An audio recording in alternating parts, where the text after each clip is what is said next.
네, 감사합니다. 저한테 이런 소중한 자리를 마련해 주셔서 감사드립니다. 오늘 제가 한 30-40분 정도 말씀드리려고 하는 것은 기후변화에 관련되어 있는 해외 기업들의 통행하고 그다음에 우리나라 한국 기업들의 발전 방향에 대한 부분들입니다. 지금 여러분들이 가지고 계신 인사이트 코리아 잡지를 보시면 세계적인 기업들의 소위 이제 환경 경영에 대한 좋은 사례들이 많이 나오고 그러는데 제일 먼저 나오는 게 3M입니다. 사실은 3M은 1970년대서부터 환경에 관련돼 있는 정책을 많이 했죠. 그래서 아주 요약적으로 소개를 잘 하신 것 같습니다.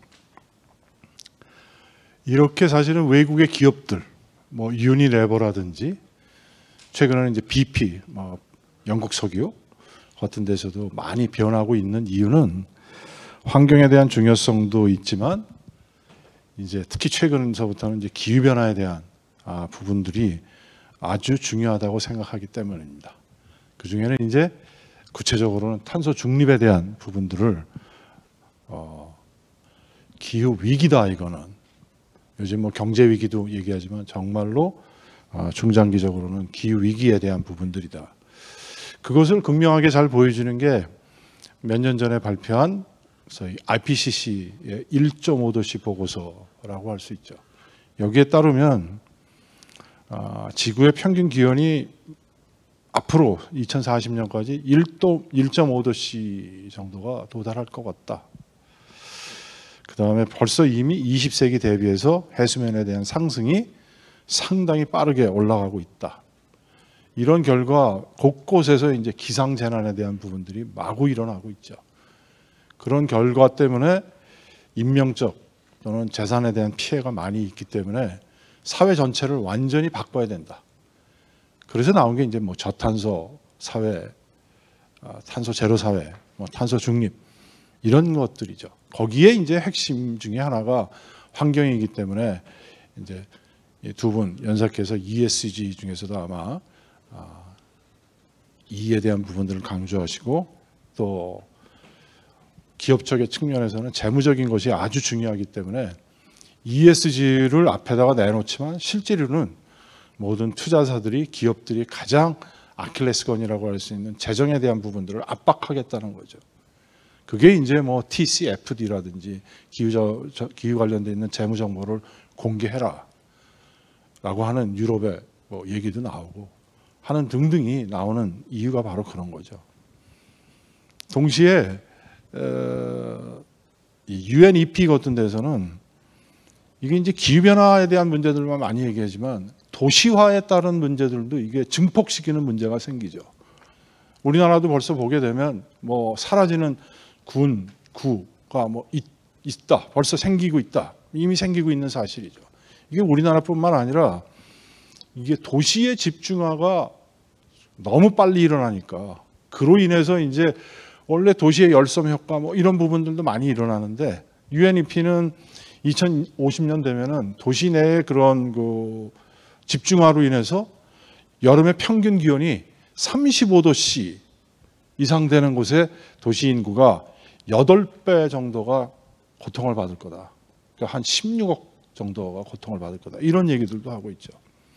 그러니까 뭐 도시 내에 있는 지금이라도 뭐 소득 불평등뿐만 아니라 저희들이 이제 기후 변화로 인한 적응에 있어서도 불평등이 생기는 부분들이 나오게 되는 거고 하는 부분들이 생기니까 이제 도시마다 예를 들어서 뭐 콜롬비아의 제2의 도시라고 할 수 있는 메데인 같은 데는 16년서부터 19년까지 도시 내에서 가장 열섬 효과가 많이 일어나는 곳에다가 나무 같은 거를 많이 심죠.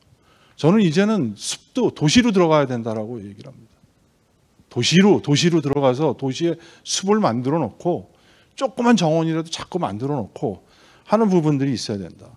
미국 같은 경우에서도 만약에 도시에 나무가 하나의 그 숲을 이루게 된다고 그러면 당연히 열을 줄이는 미세먼지는 말할 필요도 없고요. 초미세먼지.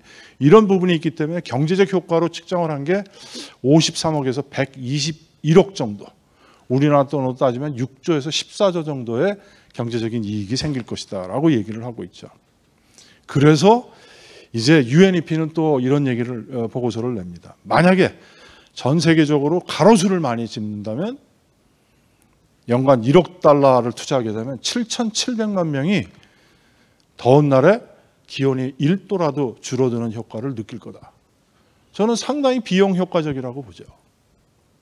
그게 우리나라도 보게 되면 온통 보는 거 서울시나 뭐 어디 도시에 가면 보이는 건 회색밖에 없죠. 건물. 그런 부분들이, 그러니까 이제 오직하면 저는 뭐 요즘에 뭐 역세권 뭐 얘기하지만 숲세권도 얘기하는 게 바로 이제 그런 거죠. 숲에 대한 가치가 재산에 대한 가치에까지도 벌써 반영이 되는 부분들이 나온 거다. 오죽 없었으면 역으로 생각하는 부분들이 있는 거죠. 그렇기 때문에 이제 이런 부분들이 생겨서 하는 거고, 그러나 이런 부분들이 있는 거에 반해서 여전히 지금 외국에서는 나무를 많이 자르고 있죠. 이게 이제 동남아시아에서 아시아 최대 열대우림을 자르고 있는 사진들을 보여주고 있는 건데, 브라질 같은 경우에는 인공위성으로 이제 브라질 국립우주연구소에서 찍는데 2019년에서 20년 1년 동안 찍어봤더니 산림 벌채가 얼마만큼 있나, 10,000제곱킬로미터의 열대우림이 1년 만에 그냥 없어지게 되는 것들을 보여주고 있다. 이제 이런 것들 때문에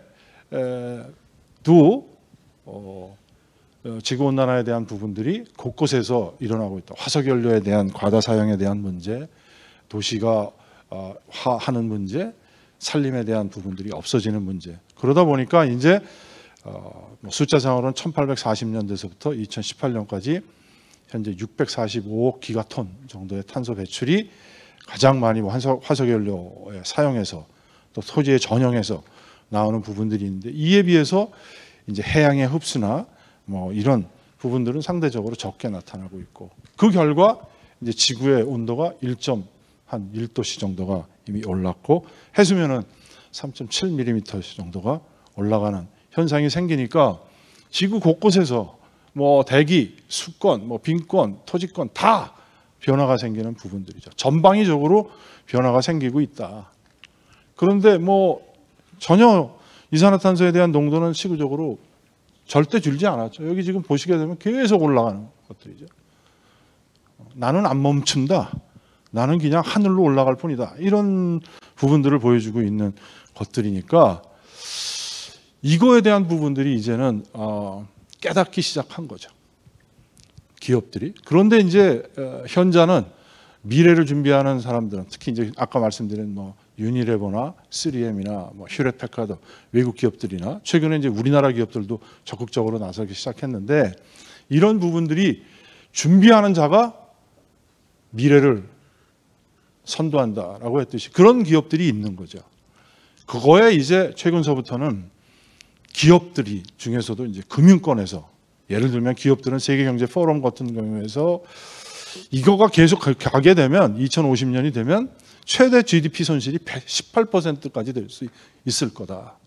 그래서 세계경제포럼에서 미래의 가장 위험한 요인들, 리스크 중에 하나를 보면은 항상 기후변화와 관련되어 있는 부분들이 10년 전부터 계속 탑 5 안에 들어가는 거를 보여주고 있는 게 이제 기업들도 느끼고 있다라는 거죠. 또 동시에 이제 국제금융기구 같은 데서도 2015년에서도 2100년까지 우리가 조치를 취하지 않으면 1인당 GDP는 7% 정도까지 감소될 거다라고 하는 것들을 보여주고 있고, 또 국제재생에너지기구 같은 데서는 한편으로는 우리가 준비하지 않고 그러면 뭐 기존에 있는 시스템을 그대로 가져가게 되면 좌초자산에 대한 규모도 무시하지 못할 정도로 약 12조 정도의 수준으로 날 거다라고 하고 있기 때문에 이제는 피할 수 없으면 즐겨라가 아니라 피할 수 없으면 부딪혀라라고 저는 봅니다. 그래서 이제 탄소 국경세도 얘기하고 플라스틱세도 얘기하고 자동차 배출 기준 내연기관 없애겠다도 얘기하고 신재생에너지 100%로 가겠다고 하는 아리백도 얘기하고, 그리고 이제 뭐 전기자동차로 가겠다고 해서 EV 100으로도 얘기하고 뭐 300 얘기도 하고 막 100 시리즈 300 시리즈 막 나오죠 요즘에. 그 왜 나오느냐 시리즈로 그만큼 이제는 해야 되겠다. 그리고 거기에 투자를 해야 되겠다. 그래서 미국 같은 데는 17조 달러, 유럽 같은 때는 지금 30년까지 1조 달러, 1320조 정도를 이제 하고, 일본도 178조를 투자를 해서 하겠다라고 하는 부분들인데, 계속 이제 투자가 일어난 부분이니까 거기에 시장이 있고 거기에 미래가 있고 거기에 신사람이 있다고 보여요. 그렇지 않으면 예를 들어서 여전히 경제적 피해가 앞으로 향후 10년 내에 뭐 17조 달러가 될 수도 있다. 이건 아무도 모르는 얘기죠. 어떤 대형 또 사건이 카트리나처럼 일어날지도 모르고 후쿠시마처럼 일어날지도 모르지만, 그리고 동시에 기후 난민 같은 것들이 2050년에 난민만 한 10억 명 정도가 일어날 수도 있다라고 하는 부분들이 생기니까 이제 기업들이 이제는 정말로 발벗고 나서서 뭐 예를 들면 이것도 이제 아리백 같은 경우 요즘에 한 2022년 3월인가요? 4월 현재로 보면은 348개인가 한 300개가 넘었습니다. 그런 기업들이 계속 들어가고 있는데, 그러다 보니까 얼마 전에는 그 신문에 보시게 되면 반도체, 우리나라의 반도체 산업도 압박을 가하기 시작했죠. 생산 공정 과정 신재생 에너지로 100%를 바꿔줬으면 좋겠다. 이건 압박이지만, 권유지만 사실은 저는 무언에 보이지 않는 하나의 강제적인 거를 보여준다라고 볼 수가 있는 거죠. 그래서 지금 여기서 보시게 되면 이게 이제 알리백에 대한 부분들의 회원사 수가 계속해서 집중해서 늘어나고 있는 거죠. 그죠? 지금 한 340개가 조금 더 넘었을 겁니다. 다행히 이제 우리나라도 여기에 들어가 있죠. 자, 우리도 하겠다라고 해서 고려엔, LG에너지솔루션 등등 SK 이런 부분들이 하고 있는 부분들이 생긴다. 결코 쉽지만은 않죠. 자가 발전을 한다든지 제3자로 해서 거래를 해서 들어온다든지 하는 부분들이 있지만, 이렇게 들어가다 보니까 트렌드가 뭡니까? 한 가지 확실한 것은 신재생 에너지로 가는 트렌드는 확실한 거죠. 그걸 우리는 뭐 에너지 전환이라 얘기를 하지만 시장이 보여주고 있는 거거든요. 이 시장이 이렇게 보여주고 있다. 설비 투자액, 신규 투자액 2004년서부터 19년 동안 계속해서 늘어나고 있는 부분들을 보게 되면 앞으로 이쪽 부분들이 계속 늘어날 거다. 그리고 저는 TCFD가 왜 나왔나? 거의 기후변화만 보게 되면 1995년서부터 97년 교토의정서 해가지고 지금까지 봤을 때 하자 했는데, 유럽은 좀 했지만 다른 데는 안 했지 않습니까? 미국 같은 데 대표적으로도 계속 안 했고, 중국은 뭐 1등 된 지가 오래됐고, 지금 뭐 많이 조금 바뀌고는 있지만 여전히 우리는 하늘만 보고 갈 거야 라고 하는 트렌드가 있는 거고, 그러니까 이제는 기후변화에 관련돼 있는 부분들을 더 정보도 공개하라, 투자도 안 하겠다라고 하는 부분들이 곳곳에서 일어나고 있는 것들이죠.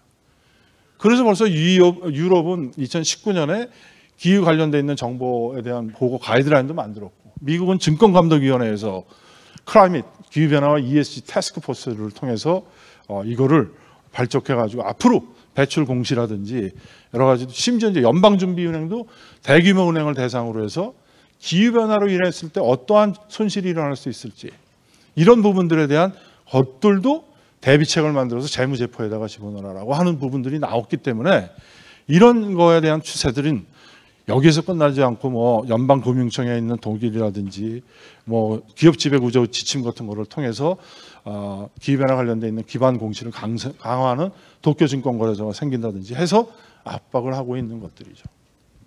이러다 보니까 금융권들에서도 지금 뭐 ING라든지 바클리라든지 시티그룹이 계속해서 이런 기후변화에 대한 대응들을 계속 하고 있으니까 이제는 이것이 기업들하고 직결되는 문제가 될 수밖에 없다라고 볼 수밖에 없는 거죠. 그렇지만 항상 마이너스만 있는 건 아니라고 봅니다. 새로운 기회가, 투자에 대한 기회가 많이 있는 거죠. 그래서 이것이 돈이 없으면 안 되니까, 그래서 그거를 이제 정부도 투자하고 민간 기업도 투자하고 하는 부분들이죠. 예를 들어서 민간 기업 같은 경우에는 마이크로소프트사가 자체적으로 연구 개발 기금 만들어서 가겠다라고 하는 부분들이고, 또 정부 쪽으로 보면은 이제 유럽 같은 데에서는 2030년까지 아까 잠깐 말씀드렸던 1천억 달러 유로 정도가 들어가게 되는 거고, 앞으로 40년 동안 유럽 GDP의 1.5%를 이쪽 분야에 투자를 하겠다.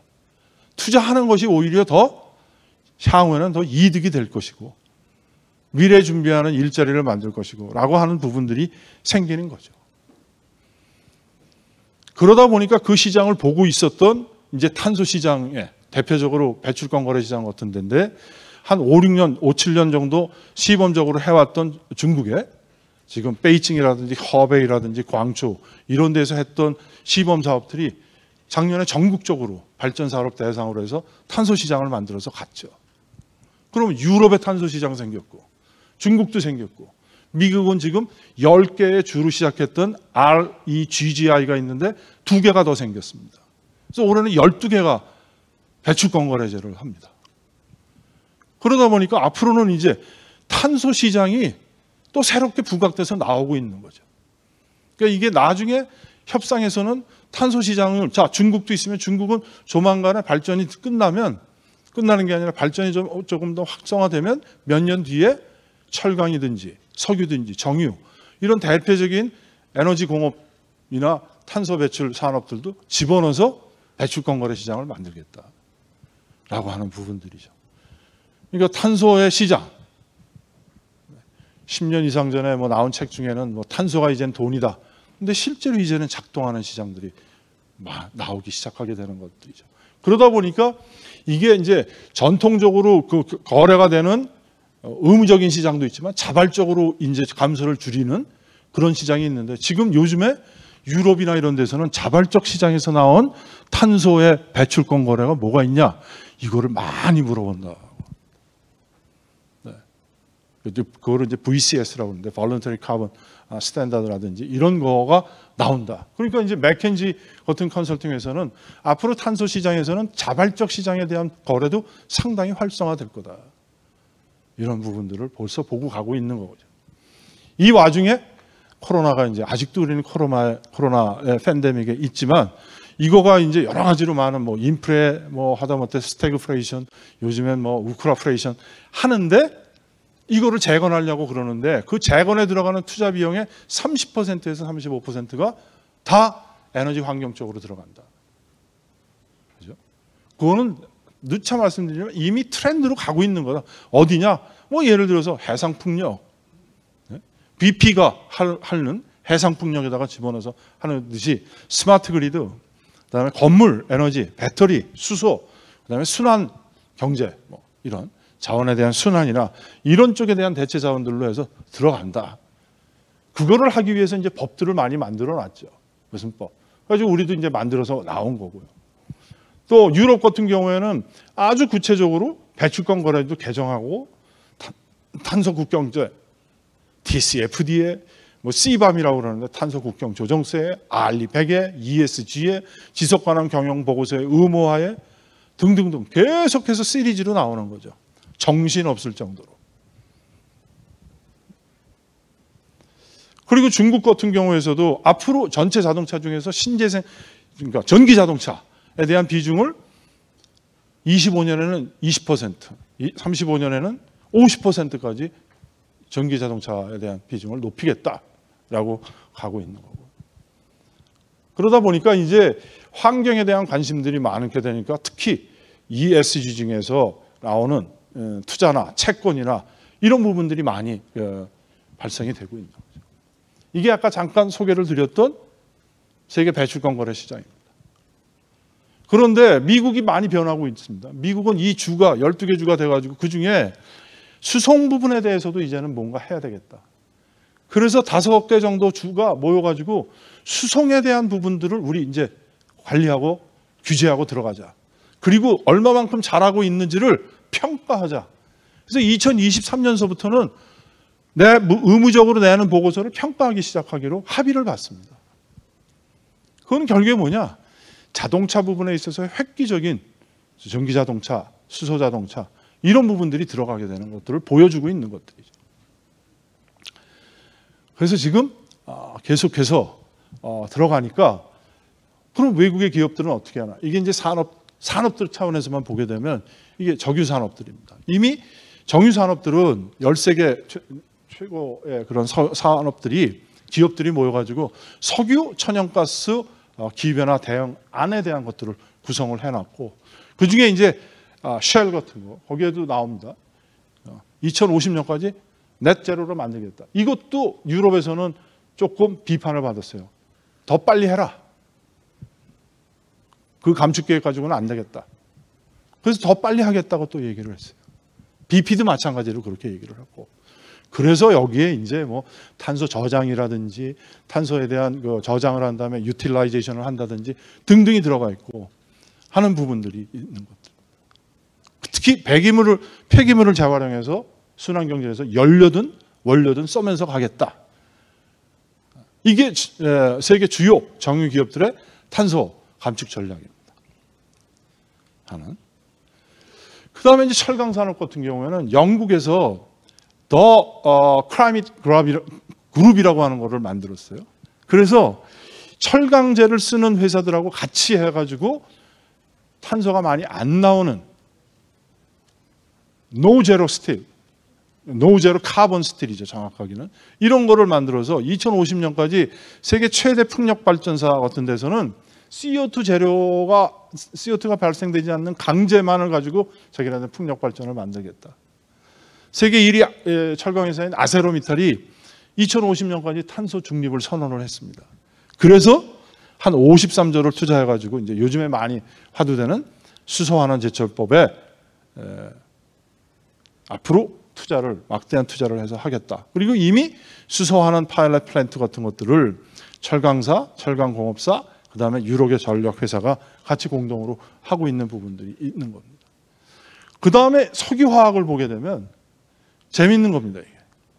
유럽의 석유화학사들이 1990년도서부터 교토 의정서에 대한 부분들이 들어와서 열심히 해놨는데 이게 2017년, 2018년까지 유럽 석유화학 회사들의 매출은 80%가 늘었어요. 그런데 온실가스는요, 57%가 줄었습니다. 그러니까 이거를 보고 누가 환경은 비용이고 우리는 지금 안 돼라고 얘기를 할 수 있느냐를 실증적으로 보여주는 게 유럽의 석유화학 회사들이. 이건 실제 데이터예요. 그래서 이거를 하다 보니까 이거를 이제 저희는 탈동조화, 아주 강한 탈동조화라고 얘기를 하는데 이런 부분들이 있기 때문에 유럽의 회사들이나 다른 회사 거기에 있는 정부들도 이거 해볼 수 있겠다라고 하는 거가 되니까 이거를 기점으로 해서 다른 영역들한테 영향을 많이 미치게 된 겁니다. 신재생 에너지, 자동차 뭐 이런 식으로 나가게 된 거예요. 국제시멘트협회도요. 2030년까지 25%, 50억 톤 줄이겠다라고 얘기를 했어요. 그래서 이게 시멘트 쪽에서는 특히 뭐를 하냐면은 앞으로 클링커를 대체한다든지 연료를 대체하는 거. 거기에 폐기물이 상당한 역할들을 많이 해요. 그 다음에 다른 건물에 대한 소재 같은 것들도 저탄소, 저에너지 물질로 바꾸면서 나가는 것들을 하고 있는데 미국의 텍사스에는 이미 이런 물질들을 적용해서 가지고 들어가고 있다. 그래서 우리가 알고 있었던 그런 부분들은 이제 많이 변화가고 있다. 이거는 이제 새로운 건데 요거 하나 보시면요. 녹색으로 보이는 것들이 자기네들이 2010년도에 2020년까지 우리는 얼마만큼을 줄일게라고 해서 선언을 한 거가 달성됐는지 안 됐는지를 이 10년이 지난 다음에 보여주는 겁니다. 여기에 보시게 되면 AT&T라든지 뭐 이런 기업들, 제너럴 일렉트릭 쫙 있어요. 델도 있고. 이게 지금 시꺼먼 게 보시게 되면 감축인데 하얀 줄이 감축 목표에 있었어요. 2010년에. 그리고 2010년에 딱 오픈돼서 결과를 봤더니 다 2010년에 했던 목표보다 가까스로 한 데도 있고 훨씬 더 아래로 한 데도 있고 그런 부분들입니다. AT&T는 자기네들이 했던 것보다 훨씬 더 많이 했어요.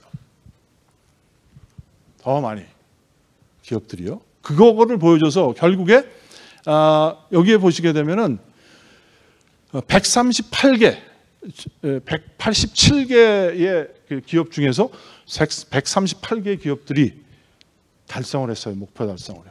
결국에 74% 정도가 목표 달성을 한 것이다. 어떻게 했느냐?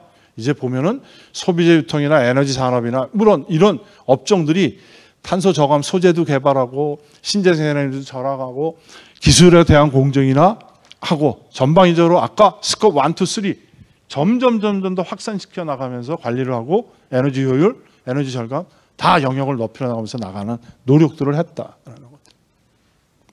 이게 국내 기업의 대응이고 시꺼먼 거가요. 그 다음에 회사 같은 것들이 글로벌 기업들의 대응들을 보여주는 것들인데 거의 공통점들이 이런 부분들 1, 2, 3, 4에 대한 부분들을 다양하게 다 했다라고 하는 부분들.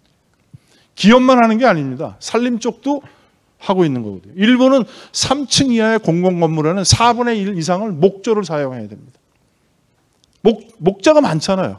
우리나라도 지금 40년, 50년 된 수령들이 4, 50년 돼요.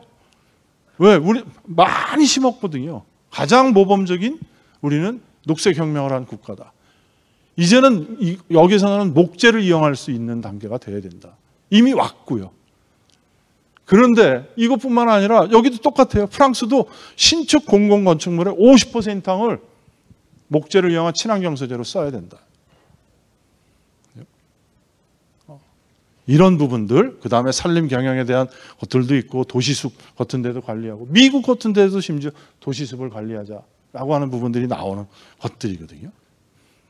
그래서 저는 이제 뭐 콘크리트 건물이나 뭐 이런 거보다도 캐나다나 목재 부국, 우리도 이제는 목재를 충분히 공급할 수 있는 여력도 생겼으니까 목조 주택 같은 것들도 만들어서 자꾸 좀 나가자 하는 부분들이거든요. 그래서 아까도 말씀드렸듯이 마이크로소프트사는 심지어 산의 탄소 배출권도 있고 네슬레나 뭐 아니면 그런 것들을 해서 마이크로소프트는 조성 기금도 하는데 네슬레는 전 과정을 분석을 해서 어디에서 얼마만큼 나오는지를 전 과정별로 다 해서 얘기해 주는 부분들이 있어요. 많이 들었던 뭐 투자 회사들은 안 하는 것들도 있죠. 우리는 이제 비친환적인 거는 안 하겠다. 그래서 GMS 같은 데는 지능형 빌딩 만들고 스마트 철도 운송도 하고 바스프 같은 경우는 회사 연구비의 50%를 탄소 관련 곳에다 투자를 합니다.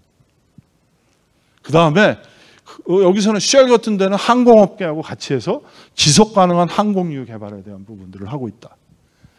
마스터카드 같은 경우는 내가 카드를 쓰면 스마트 알림을 통해서 소비자들한테 경고를 줍니다. 아, 이거 얼마를 쓰셨어요? 뭐를 하셨어요?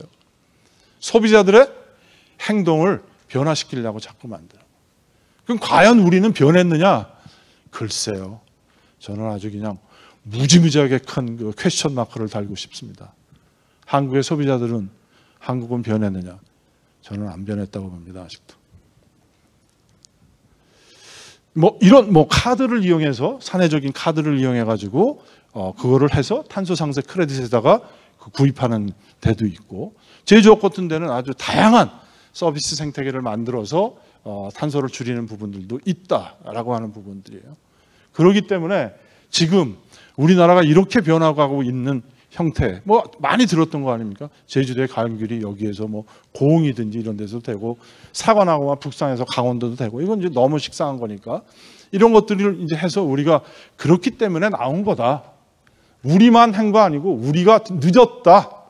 저는 세계의 기업이라고 그러면 거기에 걸맞는 미래의 한두 발짝을 먼저 나갔어야 된다. 그게 그 기업의 저는 책임이고 그게 역할이라고 생각합니다. 그러니까 늦었으니까 열심히 가야 되겠죠. 그리고 항상 긍정적으로 가야 되겠죠. 왜냐? 모든 앞서 나간 기업들을 보게 되면 그 사람들이 20년 동안 했는데 비용에만 들어간다고 하는 그 고정된 관념에 있으면 그 기업들이 어려움을 받았겠죠. 근데 받았나요? 안 받았죠. 그럼 그거에 대한 시사점이 이미 거기에서 끝난 거죠. 저는. 벤치마킹 많이 하는데 우리나라 기업들은 벤치마킹에서 이미 다 나온 거 아닙니까? 그래서 이제는 의심하지 말자.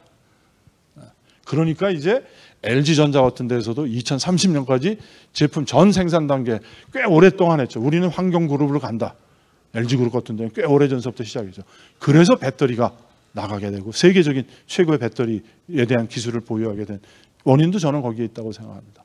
그래서 LG화 2050년 탄소 중립에 대한 거, 그리고 쌍용 시멘트도 폐합성 수지 뭐 이런 것들을 통해서 순환자원 사용량을 증대하기 위한 설비 개조도 하기 시작했고 1,000억을 들여가지고 유연탄을 플라스틱으로 전환시키는 생산 투자 혁신 사업도 지금 시작하고 있고 녹색 채권을 한 300억 정도 만들어서 하고 있고 포스코도 이제 에너지 효율 향상 또 고로 만드는 거죠. 대신에 전기로로 가겠다 일부. 그래서 벌써 전기로에 대한 부분들을 연구하고 이제 보기 시작하고 있는 것들이죠. 그래서 탄소 중립 제철 공장을 자꾸 만들어야 되겠다라고 하는 부분들이죠. 그래서 지금 광양제철소 같은 데서 2025년까지 또는 포항제철소는 27년까지 250만 톤 규모의 전기로를 만들겠다. 왜냐하면 이거를 지금 유럽에다가 수출하는데 유럽에서 나오는 거에 탄소 국경세에 저희가 적용을 받습니다. 철강에. 만들지 않으면 수출을 못하는 상황이 돼버렸는 거거든요. 탄소 국경 조정세에서도. 그리고 현대 자동차도 2040년까지 뭐 공급망, 사업장 등에서 배출량을 2019년도에 75% 줄이고 전동화, 전기화 모델을 전체 30년까지 30%, 40년까지는 80% 하는 부분들 뿐만 아니라 전 세계 사업장에 대한 부분들을 신재생 에너지를 많이 가는 것들로 하면서 이제 체코 공장에 대한 부분들을 먼저 시작을 하겠다라고 얘기를 하고 있으면서 하는데 이와 같이 삼성전자, 뭐 GS 칼텍스, 뭐 GS 에너지 등등이 이런 부분들을 하고 있는 거는 탄소 중립을 하고 선언하는 거는 저는 상당히 바람직하고 고무적이다. 저희는 늦었지만 또 저의 성격이 또 화끈하게 또 빨리 화끈하게 또 가니까 저는 믿습니다. 잘할 것이라고. 진짜 믿어요. 네.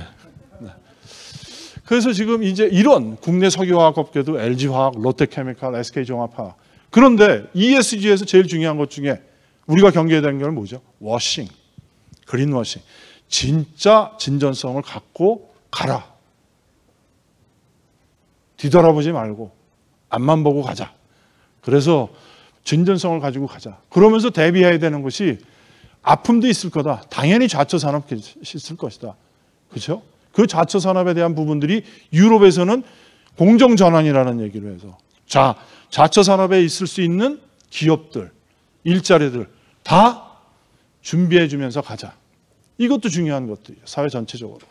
그러니까 일부 제조업이라든지 뭐 이런 석탄 발전소 예를 들어서 퇴출될 수 있는 사업들에 대해서는 자연스럽게 갈 수 있는 재교육이라든지 새로운 신산업에 들어갈 수 있는 부분의 투자라든지 고용 이런 것에 대한 부분들이 반드시 있어야 되겠다.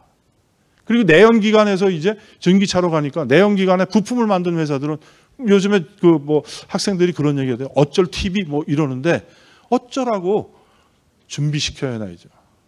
그게 정부가 해야 되는 거고 기업들이 해야 되는 일이라고 저는 생각하죠. 같이 가야 되는 거니까. 그래서 고민하고 연구하고 개발시켜야 된다. 새로운 부분으로 갈 수 있는 부분들, 연관 부분으로 갈 수 있는 부분들을 만들어줘야 된다라고 하는 부분들이죠. 그래서 이런 것들이 가지고 갈 때에 있는데 지금 법은 만들어놨으니까 이 법이 제대로 잘 적용될 수 있는 부분들이 또 필요하다고 그러면 수정하고 개정해서 나가야 되는 부분들이 저는 같이 있어야 된다고 생각합니다. 정책적으로만 여기에서도 워싱 저는 그것도 절대 있어서는 안 된다라고 하는 부분들이에요.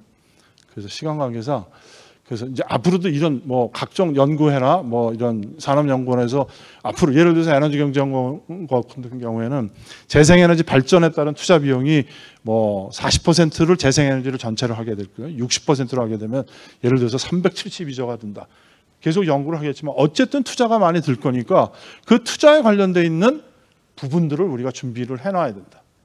지금 기후변화 대응기금도 있고 뭐 기금 만들어서 2조 뭐 준비해서 한다고 그러지만 더 많이, 더 두껍게 하면서 이제는 정부만 끌고 가면 안 되고 기업하고 같이 나가야 된다. 왜? 우리나라의 기업들도 이제는 많이 등치도 커졌고 힘도 좀 세졌고 외교에서도 많이 알려질 수 있기 때문에 같이 해서 나가야 된다.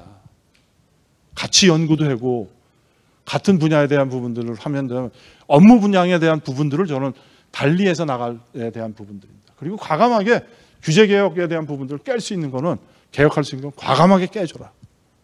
언제까지 맨날 이게 발목 잡고 뭐 하는 것들에 대한 부분들이 있을 거냐. 이런 부분들이 좀 있어야 될 거고. 그 다음에 기후 다양한 기금이라든지 이런 부분들도 지역에 보면 많이 있지 않습니까? 예를 들어서 산업단지 같은데 여수, 뭐 광양, 포항, 뭐 여기 안산 아주 크죠. 예산도 크고 이런 데를 어떻게 합리적으로 잘 해서 할 것인가. 지방정부도 그런 부분들을 정말로 고민을 많이 해야 될 것이죠. 어떻게 변시시켜 나갈 거냐. 또 거기에 관련되어 있는 법들이 어떤 걸 이걸 풀어줄 건가. 우리가 어떻게 지원해 줄 건가. 저는 두 개가 동시에 공존해서 가야 된다고 봅니다. 규제가 있을 때는 규제가 있지만 일종의 채찍이 있으면 당근도 있어야 된다. 그게 형평에 맞는 거, 그게 균형적인 거다. 그런 부분들을 많이 검토를 해서 나가야 된다. 그리고 이제 해외 사업 같은 것들, 국내에서 없으면 자꾸 해외로 나가서도 할 수 있는 기반도 만들고, 요새 뭐 반도체 전문 인력 얘기하지만 신재생 에너지, 우리가 탄소에 관련돼 있는 전문 인력들에 대한 부분들도 실제로 잘 만들어 놔야 되고, 그 다음에 영국이나 독일 같은 경우에는 탄소 중립에 대한 부분들을 혁신 기구를 많이 만들었어요. 왜 만들었냐? 기존에 있는 연구 가지고는 우리가 뚫고 나갈 수 없다. 그러니까 정말 새로운 혁신적인 연구를 하자. 새로운 것들을 자꾸 개발해 나가자 하는 취지에서 나왔으니까 이런 부분들을 좀 도입을 하면서 연구 개발 성공화를 위해서 실증 도입 전 단계로 전 과정으로 하는 연구 개발에 대한 부분들이 정부 부분, 뭐 기업 부분 또 그런 부분들이 각자의 역할들을 각 단계에서 할 수 있는 부분들로 해서 나가면서 아까 말씀드렸던 자처 산업에 대한 제도적인 마련, 재원의 마련 이런 부분들이 동시에 일어났을 때 슬기롭게 기후위기를 저는 극복할 것이라고 보고 저희 한국 기업의 미래는 밝다고 봅니다. 네, 이상으로 제 발표를 마치겠습니다. 네, 고맙습니다.